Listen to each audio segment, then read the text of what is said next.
Hello and welcome to our next episode of the Sherwin-Williams Pro Plus training series. I'm Dan Jaycox, the Sherwin-Williams Marketing Director for Residential Repaint. Today, we are talking about how to grow your business while maintaining the all-important balance of work and life. Joining me today, my co-host, Nick Slavik, owner of the Nick Slavik Painting and Restoration Company, and also host of Ask a Painter Live. Hi, Nick. Thanks for being here. I appreciate the opportunity. And also a big welcome to my other co-host, Christian Militello, owner of Militello Painting and Power Washing, based in the Philadelphia market. Thanks for joining the conversation today, Christian. Thanks for having me too, Dan. Happy to. So let's get to know you guys a little bit. I think it's a good start for everybody on the call. Know who they're getting a chance to learn from today and engage with. But Christian, let's start with you. Tell us a little bit about your company, Militello Painting and Power Washing, as well as maybe something about you. Yeah, so we're based, like you said, in the Philadelphia suburbs, Montgomery County, Pennsylvania, specifically. 23-year-old business. It's pretty much the only job I've ever had, considering I'm 45. Did some lifeguarding and things like that, but lifeguarding at a pool is not really a job. It's more of a vacation. My wife works for the company. Two of my groomsmen work for the company.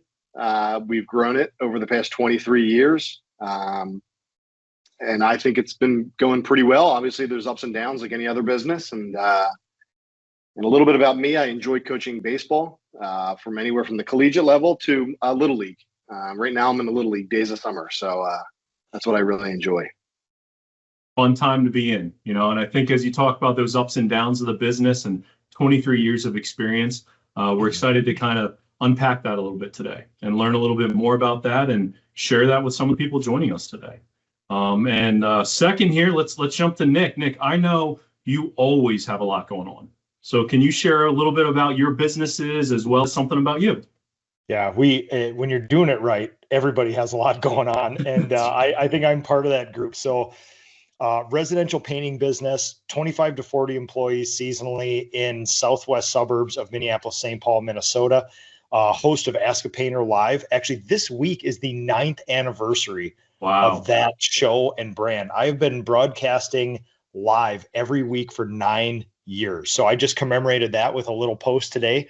I am also the PCA, the Painting Contractors Association board chair in my final term. So I'll be handing over this beautiful nonprofit that we all know and love to the next better leader right after me. So yeah, like you said, plate full, plate happy. Oh, there you go. I don't know about next and better, Nick. You've done a great job leading the PCA and really have done a lot to change it over these last couple years. And it's been a great partnership with Sherwin-Williams and PCA, and one I hope to talk about more about today as well. As you're watching this, please keep in mind this is pre-recorded. What you'll see on the top of your screen, there's a Q&A button. And any of those questions that you may think of throughout the time of us speaking today, make sure you type those questions into the Q&A section. And then what we'll be doing is Nick, Christian, and I will be joining you live to answer those questions for you in the second half of our webinar. All right, so with that done and behind us, let's just kind of start our fireside chat a little bit, guys. And I've been really looking forward to this one, and let's jump right in. So as we were talking about really, what we wanted to cover today, I think all three of us kept coming back to this idea of acknowledging how difficult the painting business truly can be. The ups and downs, as Christian said earlier, of running your own company, the times you may feel alone or uncertain about what those next steps are or should be. So how do you guys think? You ready? Ready to get going in here? How are you feeling? I'm feeling really nervous, if I'm being honest. All right, Christian, it's going to be on your back here until Nick warms up, right? Yeah. Nick's a pro. I'm a little rusty. All right, so first question here. Let's really start off by talking about the early days of your guys' businesses. The days where you were maybe a solo act or felt you had your head down all the time just to keep it going. Question really comes in of, what did those days feel like for you? And then ultimately, what changed that got you to a point where you picked your heads up and looked further ahead than tomorrow or that next job? Man, early days, I remember the feeling. And in hindsight, I think I had a unique experience. Okay. It was exhilarating, absolutely thrilling. It was like space discovery. You felt like you were in uncharted territory. You're walking over every mountain and hill, seeing what's on the other side.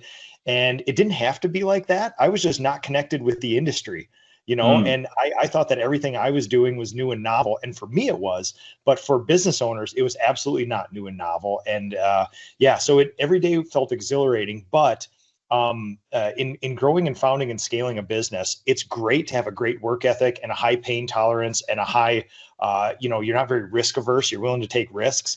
Yeah. That eventually comes back to hurt you later on, which we'll talk about. But in the early stages, that's very, very good.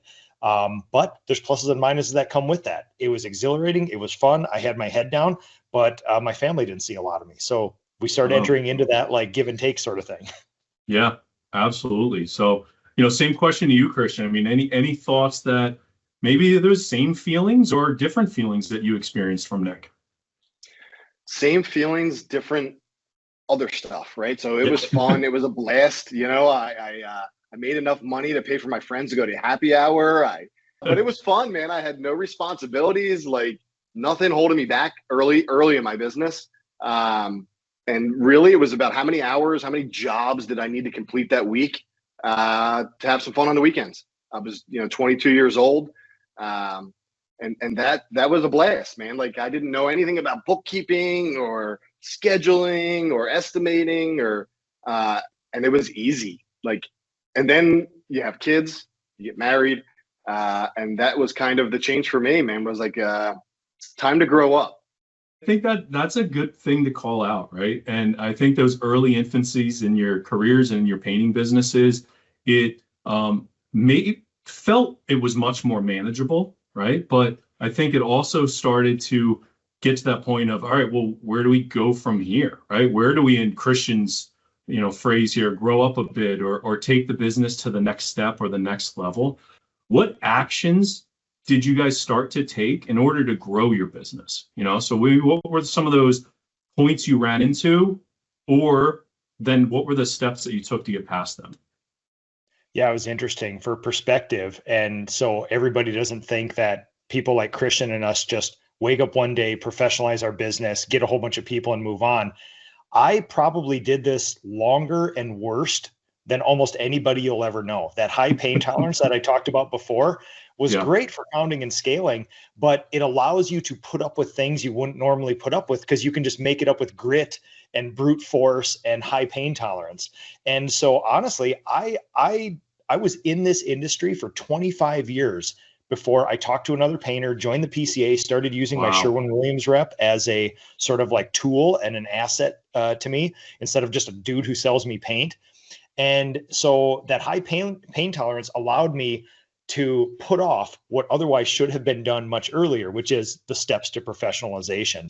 Very lucky for me, I stumbled upon my friends in the industry, people like Christian, the PCA, and a book called Traction right away. And it literally just lit a fire under me. And then very quickly, I took steps to think of this as a business, not just a job anymore.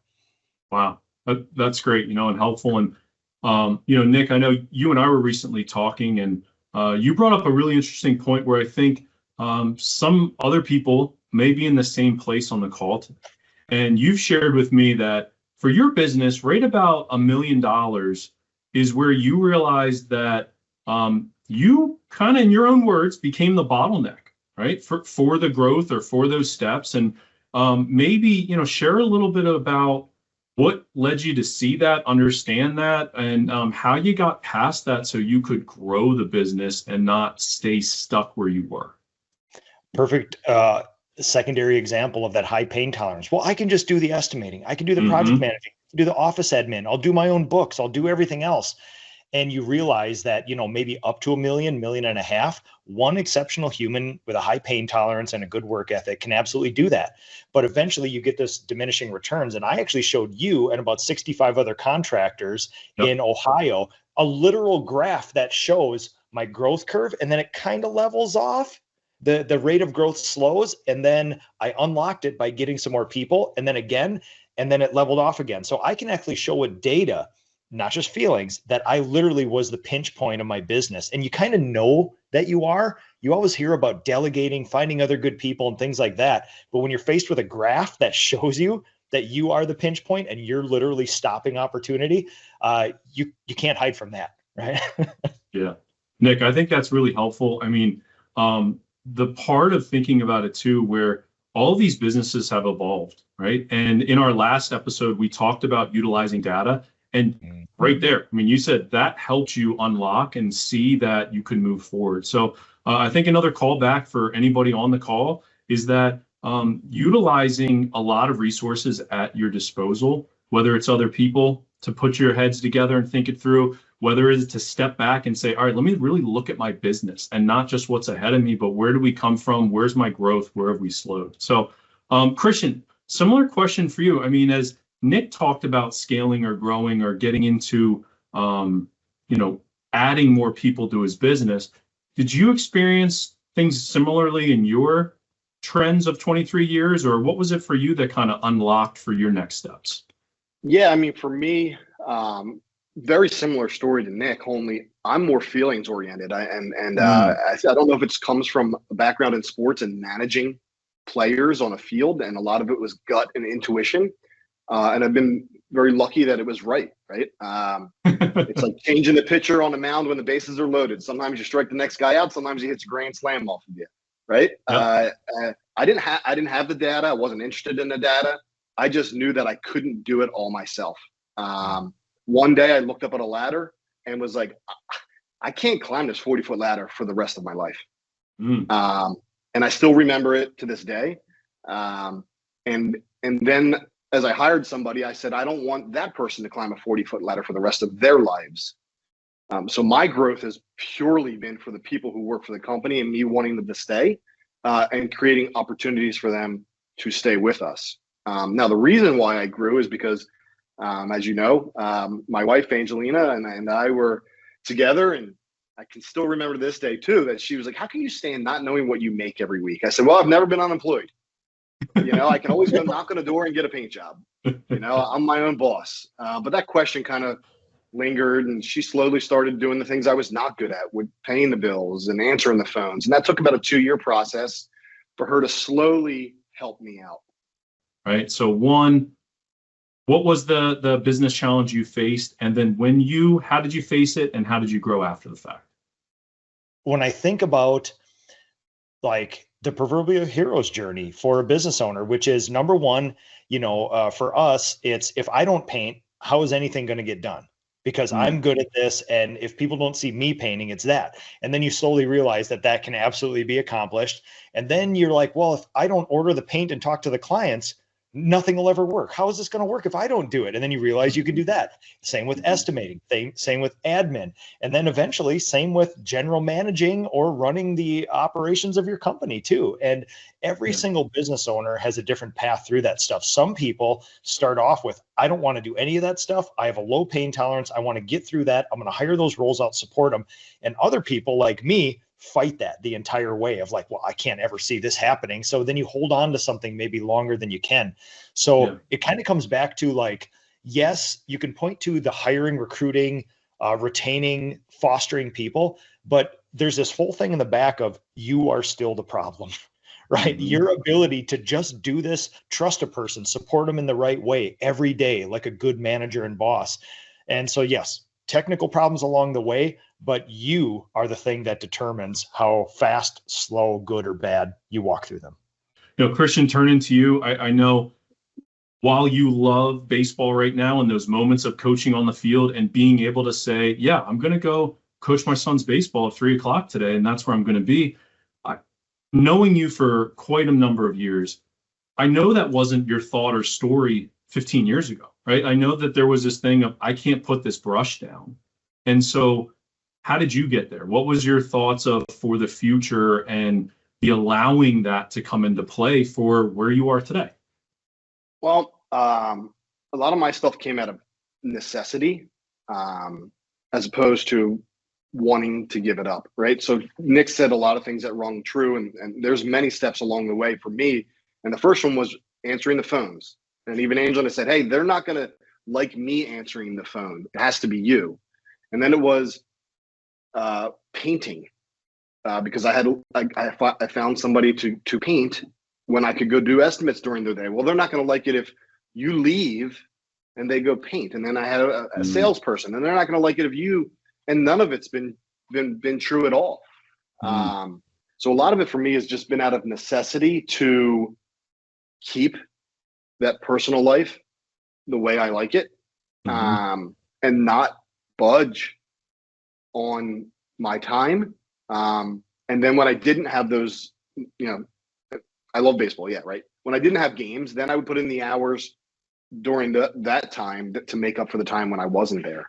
And like Nick had alluded to earlier, he used his Sherwin-Williams representative as not just I didn't give my Sherwin representative the time of day until it happened to be one of my players, who also, right? And then one of my players became a Sherwin-Williams rep, and that was like a godsend. Not because he was a friend, but also because I gave him the time of day, and I was like, man, why didn't I do this sooner?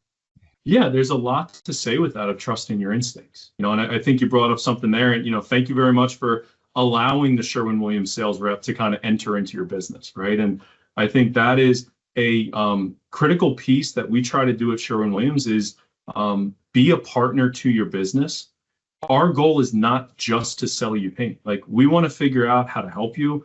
We want to figure out how to help you grow. And we train and work extremely hard to put some really exceptional people out in the field to work with you day to day.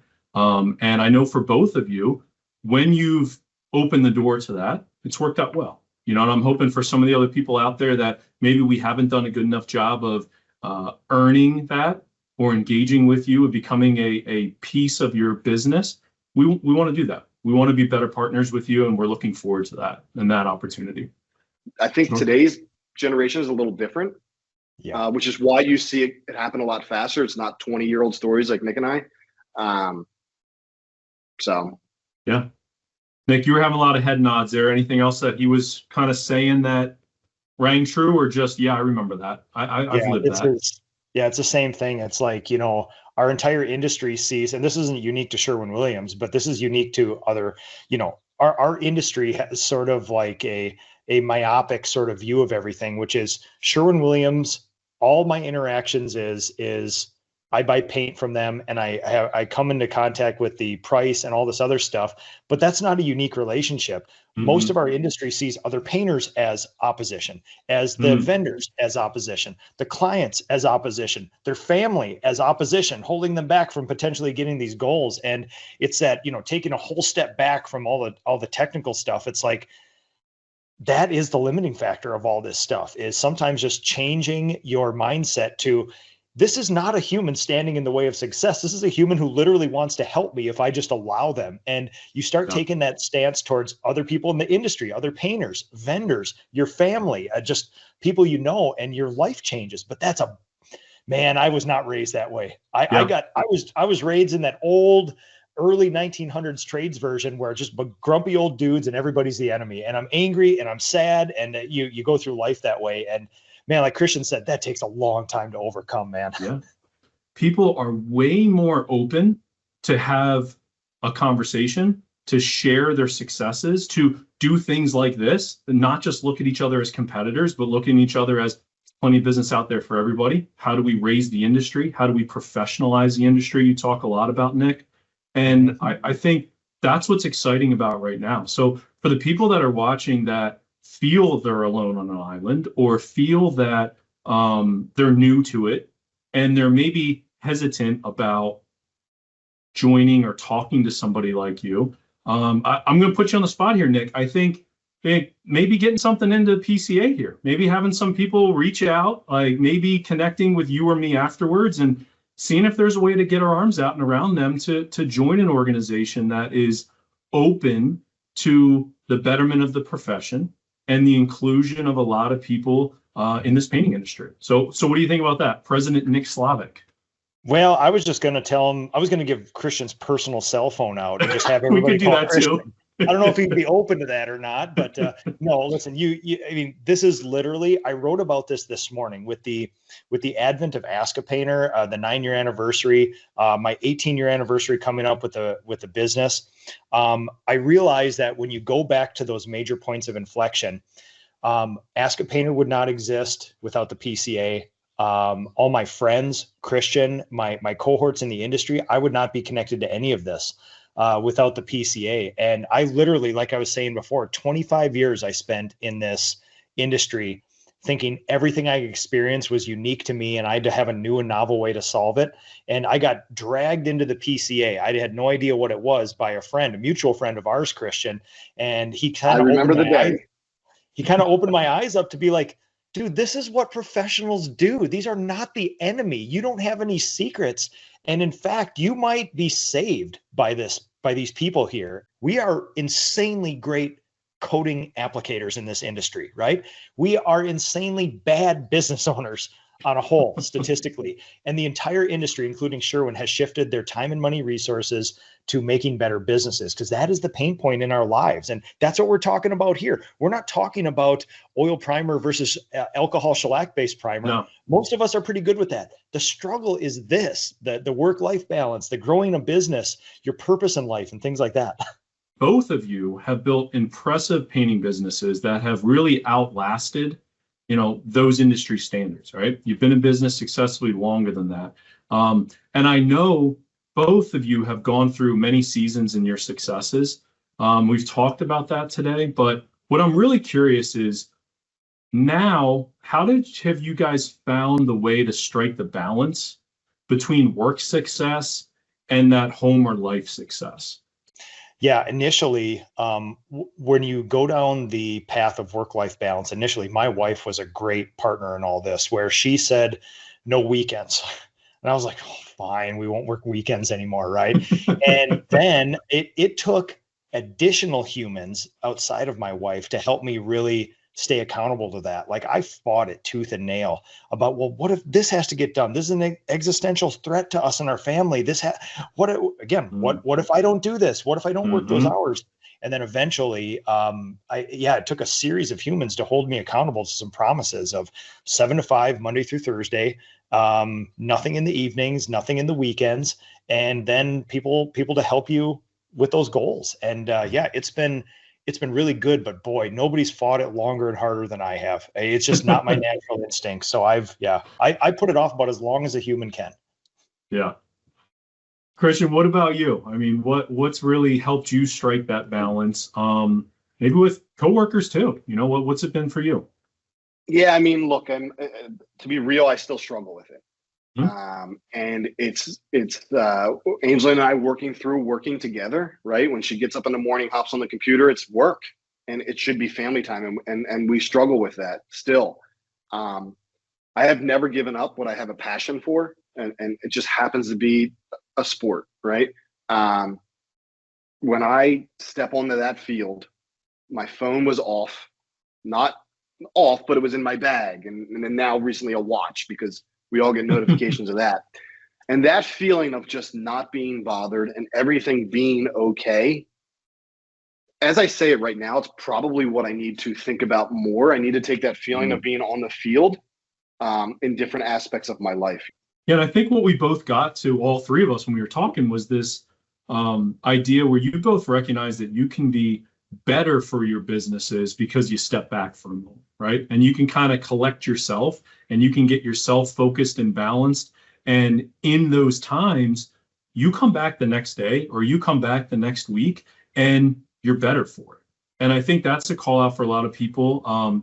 Christian, you live it, of this industry has a lot of shared family members that are part of the company. And how do you manage that? How do you do those things too? So I think just that, knowing that everybody's there, everybody's dealing with those things, but finding the time for yourself, and when you're better, your business is better. I think that's, really good message for all of us. Mm-hmm. All right. So my final question for both of you guys, I really want to, again, thank you both for taking the time away from your growing and successful painting businesses to be with us today. But my final question is, we know time is our most valuable asset, right? So how do you guys steal time back in a way? Or what's a hack or a practice that you carry into your business that really helps you take advantage of time and use it for the best case scenario? And we'll quote Benjamin Franklin here: lost time is never found again. So I don't know if you thought I'd drop a Benjamin Franklin quote in here, guys, but I found a way. And I'm a fan. so what are your guys' thoughts here? So lost time is never found. What's your hack? How do you steal it back? I want to hear Christian. So for as emotional as I am, this is a pretty unemotional answer, and I'm going to say it because it is what it is. I literally buy it. Now, that doesn't necessarily mean you need to have money to buy back your time, right? You can hire someone to produce X amount of hours so that you can go do an estimate. Well, you just bought, through production, the ability to not have to paint during that time, which then frees up your night to do an estimate during the day. And it's a very unemotional answer, but how can you figure out how to buy your time back? But it's a good one, Christian. There's awareness there. Yeah, there's a good awareness there, right? There's this understanding of here's what I can do and here's what I can't do. I'm not going to be able to do both, right? And so I think that step back and have that awareness is really helpful for everybody on the call. And Nick, same question to you. What's your hack? How do you buy time back? I am going to give you a very tactical thing, but I'm going to first describe how this tactical thing came about. Okay. I enjoy brutality.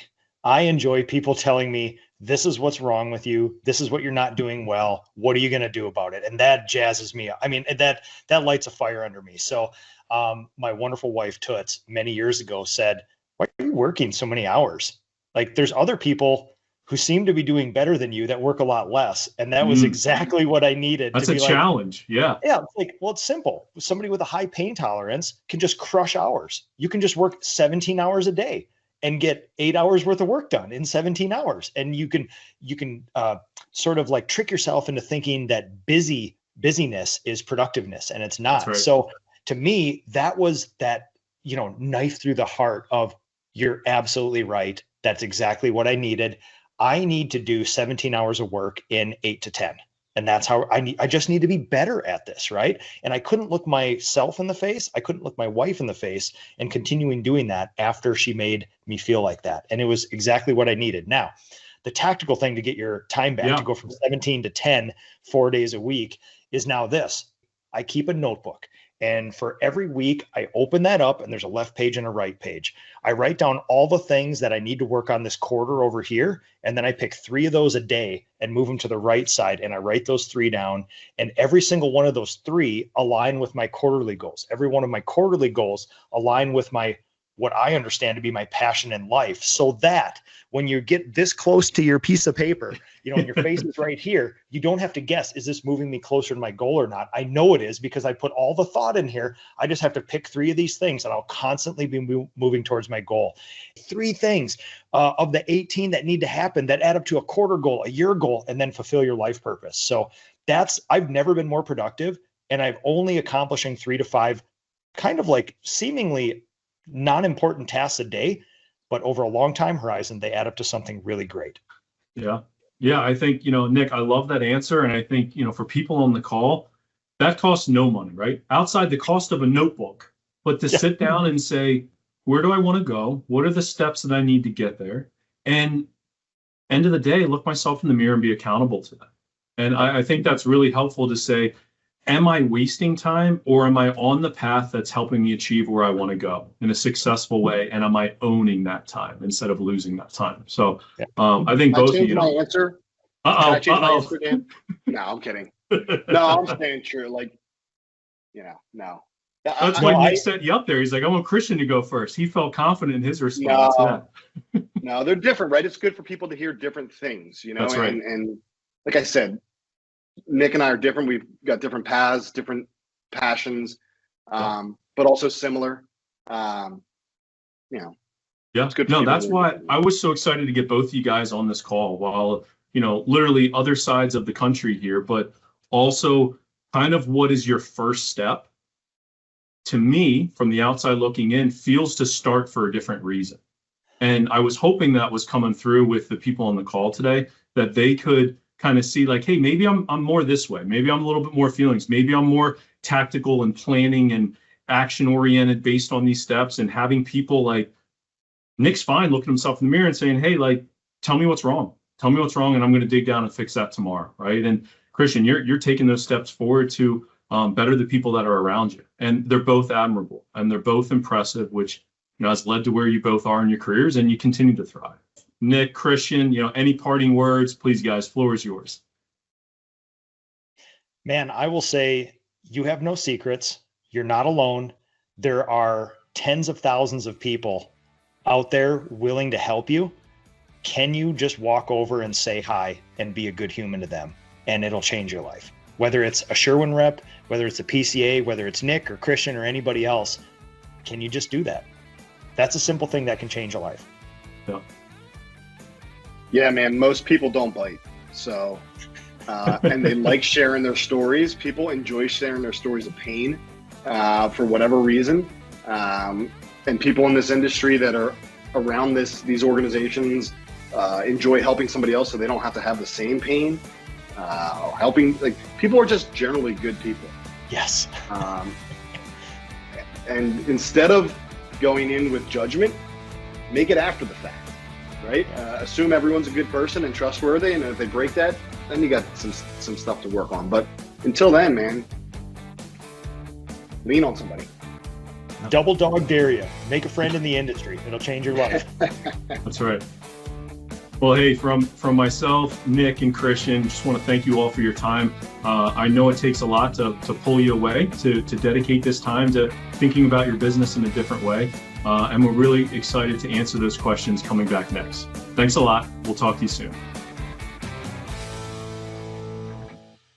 A ton of questions have been coming in, which I really appreciate. So make sure that you continue to keep putting them in there, the Q&A, because Nick and I we were feverishly taking them out, thinking some ideas, and this is our time. It's our time to connect and talk this through. The elephant in the room, or not in the room, let's say, is Christian Militello practicing what he preaches.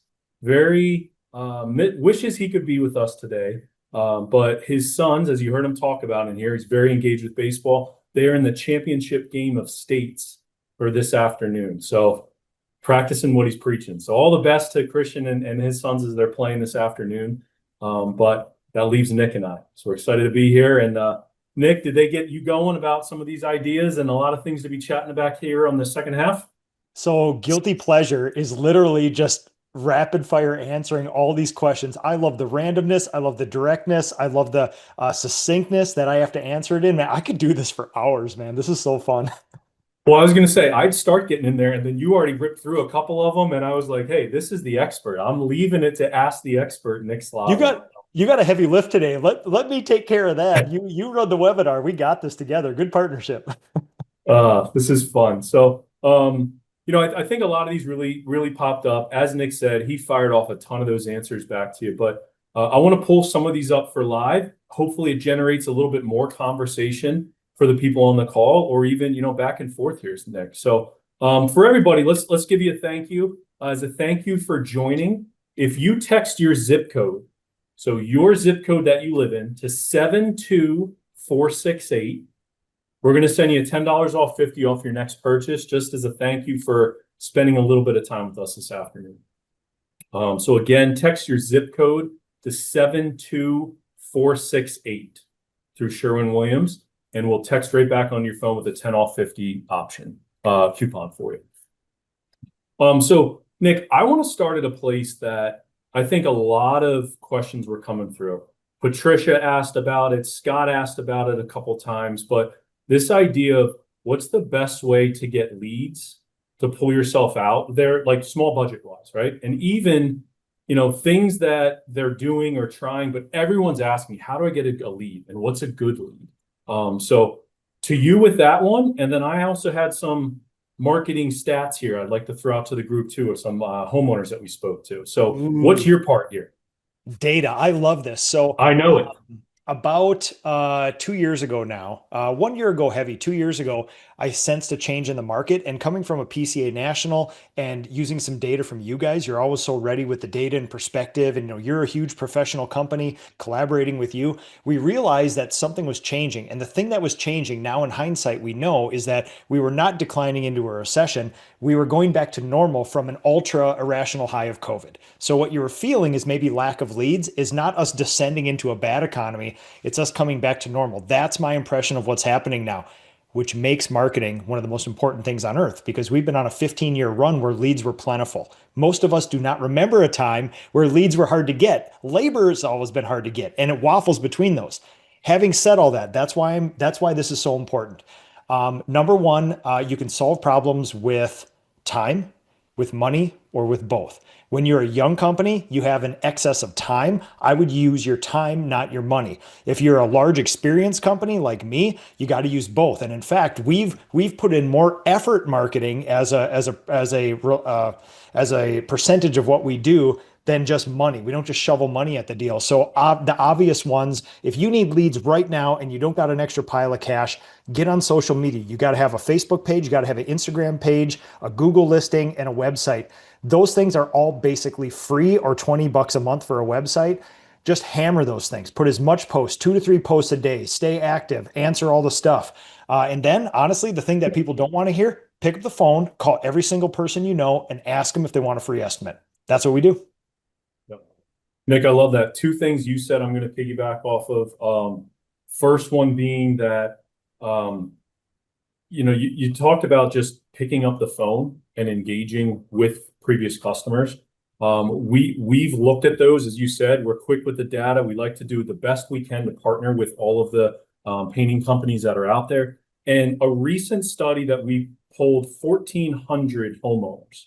And what came out was that the reason that they did their paint and the painter that they hired came from personal referral, previous experience with that painter, or other contractors, right? Which would also came in the chat there. 82% of the respondents, those were the reasons of where that came through. So that lasting impression, that wow experience, that all important, that referral of doing an amazing job that gets talked about at the, here we are, neighborhood cookout or barbecue during the summertime, who's sharing that information is coming into 82% of them. That's how they got them. Social media, 7%, right? So while those are there, while those numbers are there with it, came in as a second one. Referrals, so much more. Here's the next one I want to drop on you with a good stat. 55% of those same people received 1 or 0 quotes, meaning, hey, Nick Slavik, Christian Militello, they took care of me. They're going to take care of you. Give them a call. Book the job because of that referral, right? So I think so often we think out there that homeowners are going to get 3 to 5 quotes, right? Or they're going to have all these people coming through. That's not what's coming back these days. People trust experiences. People trust their friends and family. And if you can make a lasting impression, that's free, right? You just got to show up and do the best job that you can. So surprised about those numbers at all, Nick, or something more to lean in on? You know, what's really interesting is that I think in the arc of a professional business owner, having grown from 0 to 40 people in about 5 years, you kind of have this misconception that you need to delegate everything. And if you have any responsibilities yourself, you're not doing it right. And sometimes you think that, well, I just need to pay all these vendors or other people to do this stuff for me. And yes, there is a spot for all that stuff. But the longer I do this and the more professional businesses that I look into, including Sherwin-Williams and how your paint reps recruit new painters, it is your connections. It's your network. It's the word of mouth, repeat and referral. And I will add to this by sharing a piece of data I've never shared before. But there's a formula. There's a formula that I've been working on for a couple of years.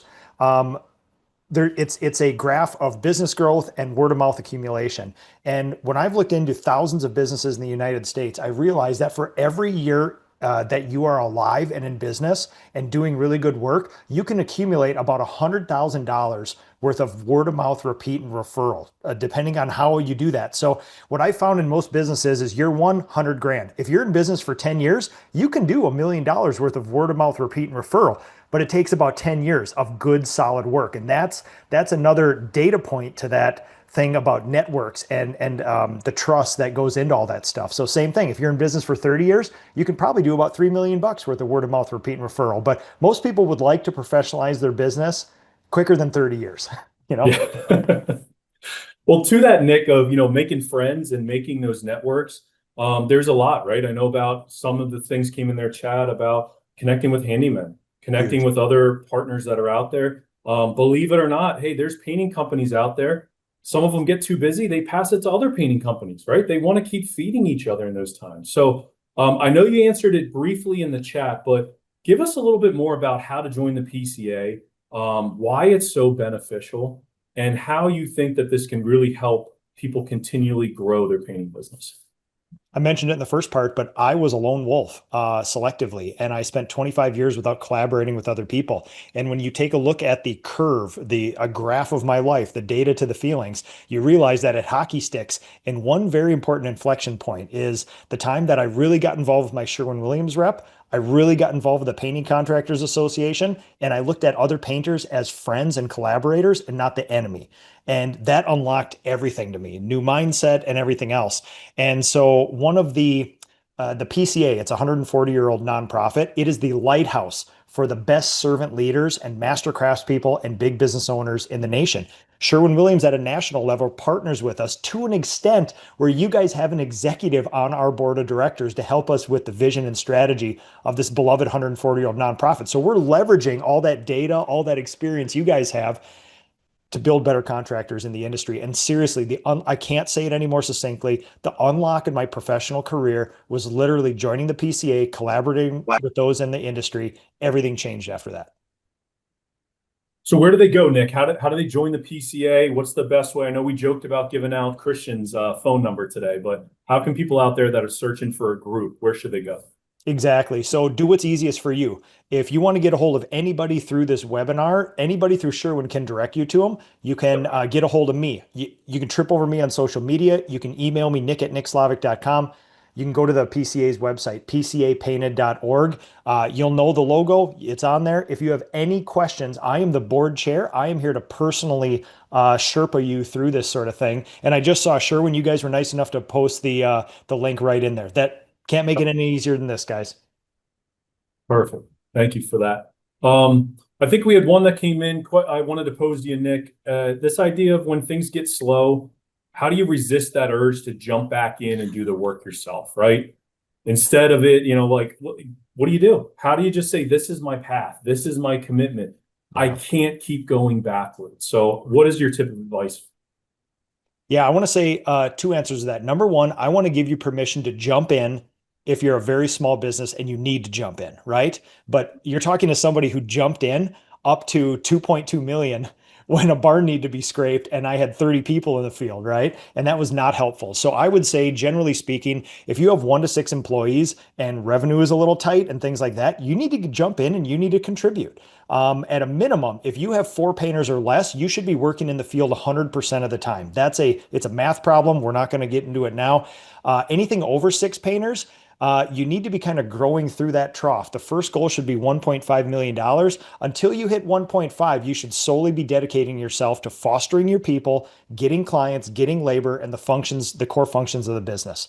If you have 6 to 15 people, give or take, and you step in and do a day of painting, you are the only one who can do those jobs in your business, and you will be forsaking your people, most likely. Thank you for that. So looking for a couple other ones just started popping in here too. So very new company. This is what I love about this forum and opportunity we have to get in there, Nick. Like I remember the last one, we had people that were 3 years in thinking of starting, maybe hadn't even kicked theirs off. And then you got people that are 40 years in. So all this wealth, this is the beginning of it. You guys sharing it and chatting so we can talk. So thank you for your participation. But, Ethan here won 3 out of 5 jobs, completed them. I've asked each customer if they're fully satisfied and they say yes, that it looked great. I ask for the review. They say yes, right? So we've heard this too. How do you not annoy someone what is something that you do that encourages them without turning them off to maybe the services that you provided to get that, which we now know, all important lead, right? That personal referral.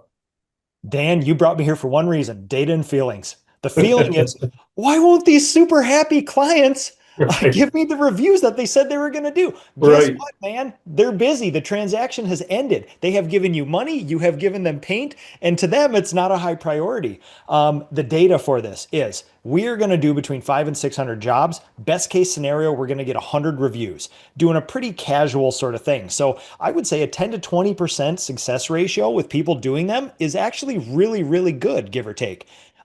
Here's what you do. You're not bugging them, right? It is perfectly normal if they were happy and you asked them if they would review. If they said they would review, you need to make it as easy as possible. You do not wait for them to find you your Google listing or your website or something else. You literally send them an email or a text with the link that says, please hit this and then hit 5 stars. And your success ratio will probably double with those. Yeah. Nick, that's the biggest one I've heard. Traveling the country, talking to painters, they say if you don't make it a one-click ease for them, you're not going to get that, right? And other owners have chimed in that some of them do gift cards. Some of them provide them things during that time. Maybe they try that link, it doesn't work. It's like, hey, here's Dunkin' Donuts. Here's something else that's out there that is something that they could use. But I've heard that as well. Do you have any other ones to sweeten the pot for a review and not, overdo it? Yeah. So what you can do too is there is a modicum of success in a drip campaign. So you can find all sorts of software or even Zapiers or little things that in software you're probably using to just give them a reminder. If there's a decline button and a 5-star review button, and once they hit one of those, the messages will stop. And honestly, there's many things that we do very personal in my business, but there's also a lot of things that we just have automation go on. And if you use the automation in the right area, it increases the value to the client. And I will back up what you're saying 100%. We live in the day of Amazon one-click buying. You need to make this abundantly easy for you. If you put any friction in front of your people, they will literally do anything else but that. Yeah. Yeah, I think another part to add there, and we'll take another question, is personalize it. You're going to do an amazing job. Let's hope, right? You're going to close out that job. You're going to do it. Maybe throughout the time, there's something that you or your crews noticed that takes in an extra step with that homeowner, something that ties it in. Things, I had one guy that said on the last day, he brought a new toy and a bag of treats because there was an awesome dog that was there the whole time, right? But it was something that became instantly memorable, which also is such a great conversation piece with people in the neighborhood. Hey, can you believe the painter did this for me as they left the job? They left me this, they gave me this, they did something along those parts to take it one step further, to personalize it. It's about being creative, right? It's what's the leave behind that you have to tie back to your business. And Dan, if you had a contest to see how many reviews we could get this week, I would drive to every single client's house with a tablet and hold it in front of them and say, I will leave if you review me. That's the competitive, right? That's the competitive part of it too. If you really want them, the more effort you put towards it and more personal, you're absolutely right. You'll get them. Yeah. All right, so let's see. Andrea had a good one here I pulled out. What tips can you give to someone who cannot do all the works themselves, but can't afford to hire someone else yet, right? So maybe it's not, when I read that, I thought the awareness to, or the part of being able to identify when it is time to get a little thin, right? Walk before you run, but extend yourself. So do you remember those trying times, or was there anything that you could pass on to Andrea or others that is this whole idea of maybe I can't afford it, I don't know if I can? What's that tipping point that you could help them with? Yeah. So what I think at the heart of this, there's this existential question about when do you hire? When do you get more sales? When do you invest in marketing? When do you do all those things to make sure they're in perfect unison, perfect sync? And I'm here to tell you 2 things. The first one is wisdom from my own company, which is those things are never in sync. And the responsibility of a business owner is to constantly monitor leads and labor and try to get them in stasis. And I'm going to tell you, they're never going to be in perfect stasis. That's why you have to run your business by the numbers to make sure that there's enough leads. And then when you have too much leads, make sure you're bolstering your labor. And then when you have too much labor, you're bolstering the leads. And the best you can do is kind of wobble towards the middle to eventually where it kind of stays within a 5%, like this. But you don't want to, most of our industry, they're so reacting that by the time the teeter-totter slams, they're already weeks behind in their reaction to it. And that's a violent sort of churning life to go through. The second bit of advice I'll give you is this. It's something from my 91-year-old great-grandmother. I asked her before I had kids, how do you know when you're going to have enough money to have kids? And how do you know when you're going to be in the right headspace to have kids? And she says, if you have them, Nick, you will find a way to feed them. And she came from a farm family of 13, didn't speak English, and milked her own cow by hand. So I take Nana's advice on that, which is try your first employee. I bet you'll work a little harder, get a little sharper. I did in my first winter when I hired my first employee full-time year round. And guess what? It worked out. I love that. Great piece of advice. I think, interest of time here, keeping in mind everything that's coming through. There's been some very specific questions about estimating and how do you know when you're in the right space for the market, right? And there's a lot of really dialed in. One I see here of cost of insurance. And what I want to put out there is that we are building, and coming this fall, we'll be hosting a virtual conference that we're calling Elevate Your Business. And we're going to be sharing resources on how to grow and manage your paint business. We're talking to Nick and about 15 other painters that are out there to bring these forward, to kind of give you some even more resources, as well as a lot of the partnerships that we have at Sherwin-Williams in these places of insurance and estimation and things. So please make sure you keep an eye out for that. We're going to be doing that conference this fall, October 9th. It's a 3:00 session, but we're going to be doing it much longer than we did today. And Nick, you're joining me, right? You already said yes. You can't back out now. No, listen, if it's as fun as this, I'm there, man. This is great.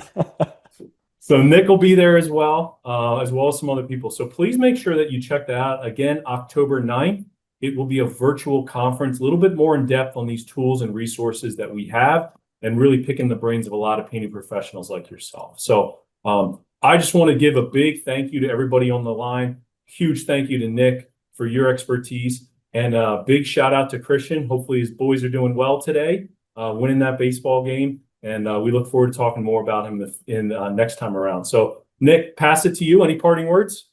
No, that's it. Join the PCA, talk to your Sherwin-Williams rep. Those are the two best resources in our entire industry. You have a Fortune 200 company willing to take all their professionalism and use it for you. You have a 140-year-old nonprofit that'll give you the shirt off your back. Go out there and get it done, folks.